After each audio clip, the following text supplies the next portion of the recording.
지금 사야 되냐 말아야 되냐, 근데 이 질문을 누구한테 하고 있느냐가 중요하다고 생각하거든요. 저는 그래도 라고 저는 생각을 해요. 진짜 좋은 찬스가 될 수도 있지 않을까. 최근에 뉴스 보니까 한국 아파트 가격이 거의 한 5-60% 정도 하락한 거를 볼 수 있었는데, 이 정도면은 미국 부동산 말고 한국 부동산 지금 사야 되는 거 아니에요? 두 분은 어떻게 생각하시는지. 한국 부동산 많이 하락했는데 네. 지금 사야 됩니까? 말아야 됩니까?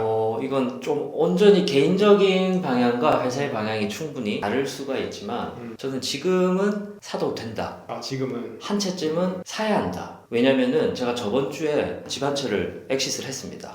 축하드립니다. 한국에 있는 집이고 지역은 동탄이라는 것만. 왜냐면 동탄. 저의 예전 직장이 동탄 화성에 그렇죠. 있었죠. 이런 시국에도 지금 사실 50% 60% 말씀하셨잖아요. 특정 지역은 더 떨어진 곳도 있고 이제 한 20% 정도를 선방한 지역도 있어요. 물론 평균을 보면 지금 한국은 대세 하락장을 넘어서 아직 공포가 휩쓸고 있는데, 이런 시기에도 살 사람은 산다. 그분들 덕분에 이제 제가 팔게 됐는데, 그렇다고 가격을 또 굉장히 떨어뜨린 건 아니에요. 잠실 같은 경우에는 좀 동탄보다 빨랐는데 잠실의 헬리오시티 다들 아시죠? 헬리오시티가 세대수가 어마어마하거든요. 네. 저번 주, 저저번 주부터 급매물은 다 정리가 됐어요. 급매로 나온 거는 다시 거둬들여지거나 누가 사가거나 누가 사갔고, 당연히 지표나 그래프로 나오는 부분과 필드의 느낌은 역시나 다른 지역들이 있다. 근데 물론 이게 소폭 상승하는 거일 수도 있고, 그 다음에 주식시장에서 데드캣 바운스 이제 완전 바닥 찍다가 뭐 살짝 반등하고 다시 이제 지하실로 내려가는 그런 것일 수도 있으나 다분히 상대적이라고 봐요. 네. 이건 투자로서의 관점보다는 정말 무주택자 분들이 한국에 사셔야 하는 분들이 이제 내가 지낼 곳을 고른다면은 사실 지금 들어가는 것도 굉장히 적기라고 생각을 합니다. 내가 살 거기 때문에 여기서 더 떨어진다는데 사실 큰 상관없거든요. 그렇죠. 저도 상당히 좀 동의하는 네. 부분이 있는데, 지금 사야 되냐 말아야 되냐, 근데 이 질문을 누구한테 하고 있느냐가 중요하다고 생각하거든요.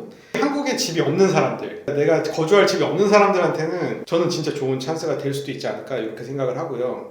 이미 한국에 좀 집이 있으신 분들은 저는 그래도 미국 부동산 사야 된다라고 저는 생각을 해요. 그러니까 부동산이라는 게 투자 가치가 있는 이유가 다른 투자처들보다도 실제로 사람이 거주할 수 있는 어떤 효용성을 주기 때문에 굉장히 투자로서 가치도 높다라고 저는 생각을 해요. 오늘 촬영하기 전에도 이제 제가 궁금해가지고 이제 실제 대한민국하고 미국하고 앞으로 이제 인구 증가율이 어느 정도 되는지를 제가 좀 봤어요. 미국 같은 경우에는 지금 한 3억 4천 명 정도 되더라고요. 그리고 한 2100년도까지 인구가 줄지는 않아요. 조금씩 계속 늘어요. 근데 대한민국 같은 경우는 2024년 기준으로 갑자기 인구가 급감을 합니다. 그래서 2100년 기준으로는 거의 2500명 정도로 예상을 하더라고요. 절반이에요, 절반. 그러니까 과연 대한민국 부동산을 사야 되나? 내가 앞으로 자녀들한테도 증여도 하고 상속도 하고 일의 가치를 따져봤을 때 과연 인구가 줄어드는 곳에 그 부동산을 보유하고 있는 게 과연 맞는 선택인가? 이런 고민을 한번 해볼 만하지 않을까? 그래서 아까 처음 말씀드린 것처럼 누구한테 질문하냐가 되게 중요하다. 집이 없는 사람들한테는 지금이 좋은 기회일 것 같고, 이미 집을 많이 갖고 계시는 다주택자 분들은 그럼에도 불구하고 미국에 투자하는 게 좋다. 왜냐? 미국 부동산도 떨어졌습니다. 그래서 저는 그렇게 생각합니다. 무주택자 입장에서 실거주용도로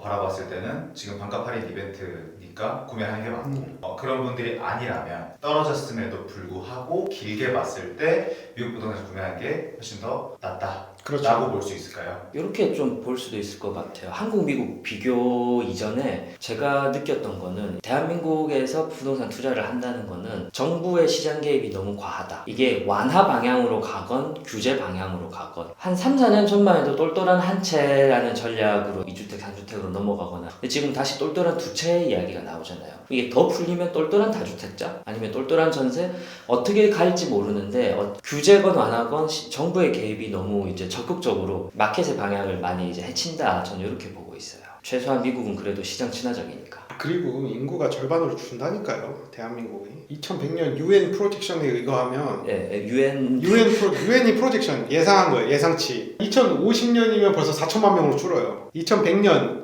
앞으로 80년 뒤거든? 80년 뒤면 2,500만 명입니다. 근데 이게 재밌는 숫자인 게 네. 지금 경기도 안에 서울 포함해서 2,500만 명이 경기도 안에 살고 있거든요. 아 그래요? 네. 나머지는 거의 다 죽는다고 생각해 없어진다고 봐야 보면은 되네요. 근데 그런 관점 삭제 좀 부탁드립니다. 편집 좀 부탁드립니다. 네, 그런 관점으로 봐도 네. 경기도가 넓기도 하지만 2,500만이 살기엔 또 좁습니다. 그렇지. 또 경기도 안에 산지가 얼마나 많아요. 그러면 2100년까지는 괜찮다? 그 이후에는 어. 더 떨어지거든요? 아, 지금 1800년으로 2150년이면 불과 다다음 세대예요, 저희. 그러니까 저희의 자녀가 생각해보면 2100년이면 제가 만약에 애를 지금 낳으면은 걔가 이제 자녀를 낳았을 때 정도 세대인데 그 세대를 생각을 안 할 수가 없다. 제 생각엔 이거만 봐도 충분히 미국 부동산을 투자해야 되는 이유가 여기에 있지 않을까 좀 생각합니다. 지금 당장 투자자의 세대뿐만 아니라 그 세대의 다음 세대, 그 그렇죠. 다음 세대까지 네. 고려를 했을 때 네. 미국 부동산을 투자하는 게 적합하다라는 네. 말씀이신 거죠? 물론 단기로 그냥 뭐 치고 빠지기 해가지고 갭 투자 하셔가지고 방법도 있겠죠. 근데 저는 제가 선호하는 투자법은 아닙니다.